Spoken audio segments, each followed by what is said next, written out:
ডেৰগাঁৱত স্বেচ্ছাসেৱী অনুষ্ঠান যোদ্ধাৰ উদ্যোগত ড্ৰাগছ আৰু গুটখা সেৱনৰ বিৰুদ্ধে হাফ মাৰাথন। ডেৰগাঁও মিছামাৰা উচ্চতৰ মাধ্যমিক বিদ্যালয়ত হাফ মাৰাথন। অসম তথা কেইবাখনো ৰাজ্যৰ ৫ শতাধিক প্ৰতিযোগীয়ে অংশ ল'লে এই মাৰাথনত। স্বেচ্ছাসেৱী অনুষ্ঠান যোদ্ধাৰ উদ্যোগত অনুষ্ঠিত হ'ল এই মাৰাথন। প্ৰতিকূল বতৰকো নেওচি ওলাই আহিল মাৰাথন চাবলৈ সহস্ৰাধিক ৰাইজ। সংগীতৰ তালে তালে আনন্দত মতলীয়া হৈ পৰাও দেখা গ'ল বিভিন্ন প্ৰান্তৰ পৰা অহা প্ৰতিযোগীসকল।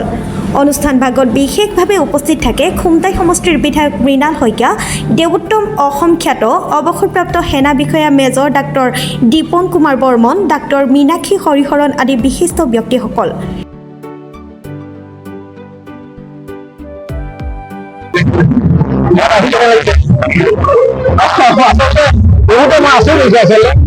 আবাৰ ইমান ভিতৰত ইমান ধুনীয়া আয়োজন কৰিব পাৰিব তেতিয়াহ'লে আগতে ইণ্টাৰনেট কৰিলে সাহস লাগিব। এইটো সুজিত বা ফিল্ডৰ লগত যিমান মানুহ আছে বহুত সাহসে তেওঁলোকে আয়োজন কৰিব পাৰিছে আৰু মানুহৰ উৎসাহ উদ্দীপনা বহুত মই দেখিছোঁ আৰু মই আশা কৰোঁ অহাবাৰতে আৰু দুগুণ 10 গুণ বেছি। মাধ্যমত এজনকো অনুপ্ৰেৰণামূলক মন্তব্য প্ৰদান কৰা হৈছে খুব এজন জনপ্ৰিয় ব্যক্তি আজি কাষতে পাই বাৰু উপকৃত হৈ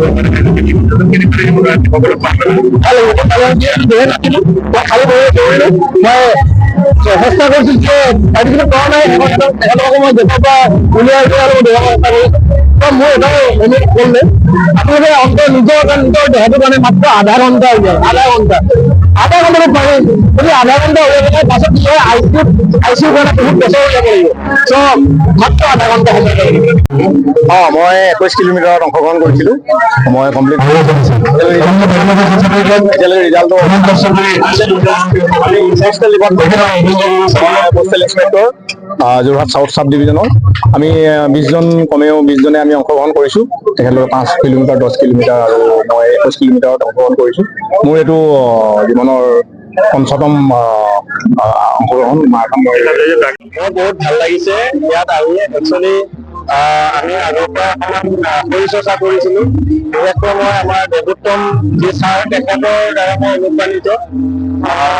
মোৰ বয়স এতিয়া 56+, 7ত সোমাইছে মানে। আচলতে তেখেতে যিটো আঁচনি লৈছে যে ড্ৰাগছ মুক্ত অসম, এইটো এটা মোৰ খুব ভাল লাগিছে আৰু স্বাস্থ্যৰ প্ৰতি আচলতে আমি একেবাৰে সচেতন নহয়। আমি এইখিনি যদি অকণমান ৰাতিপুৱা তেওঁ কোৱাৰ দৰে অকণমান খোজকাঢ়ি দিওঁ বা দৌৰোঁ তেতিয়া আমাৰ স্বাস্থ্যটো ভালে থাকে। আৰু মই নিজে প্ৰমাণ পাইছোঁ মানে বহুত চুগাৰ আছিলে আৰু মই প্ৰায় 2 মাহৰ ভিতৰতে মোৰ এতিয়া একদম কণ্ট্ৰল হৈ গৈছে, মানে 90 আহি গৈছে। বতৰে যদিও আমাক অসুবিধা দিছিলে, বতৰ সময়মতে অনুকূল হ'ল। ৰাইজৰ যথেষ্ট সহযোগিতা আছে। বহু ৰাজ্যৰ পৰা আহিছে প্ৰতিযোগী।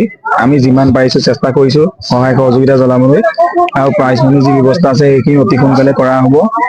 আমি যি ড্ৰাগছ আৰু গুটখাৰ এগেইনষ্টত যি দৌৰ প্ৰতিযোগিতা কৰিছিলোঁ, ৰাইজৰ সহযোগিতাসমূহ মিছামাৰাবাসীৰ সহযোগিতাৰ সৈতে অতি সন্তোষিত লাভ কৰিছোঁ।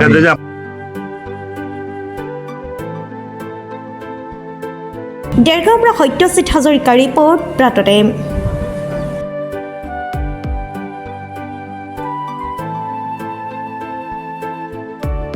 অসমৰ সংবাদ জগতখনৰ বাবে এক সুখবৰ। নৰূপ নহাজেৰে প্ৰায় 30 বছৰীয়া অভিজ্ঞতা পুষ্ট সাপ্তাহিক কবচ পুনৰ এবাৰ ৰাজ্যৰ মাজলৈ। স্বত্বাধিকাৰী প্ৰণীতা কলিতাৰ দ্বাৰা প্ৰকাশিত আৰু অমৰজ্যোতি প্ৰিণ্টাৰ্ছ, গুৱাহাটী কমাৰ্চ কলেজৰ বিপৰীত ফালে মুদ্ৰিত। আমাৰ ঠিকনা মুখ্য কাৰ্যালয় অসম ফৰেষ্ট স্কুল, হৰিমন্দিৰ পথ, গুৱাহাটী আৰু অস্থায়ী কাৰ্যালয় কলিতা মাৰ্কেট, বিজয়নগৰ, কামৰূপ, অসম। মোবাইল নং 9435114666 আৰু 7024722813। Mail ID probhatiahom@gmail.com।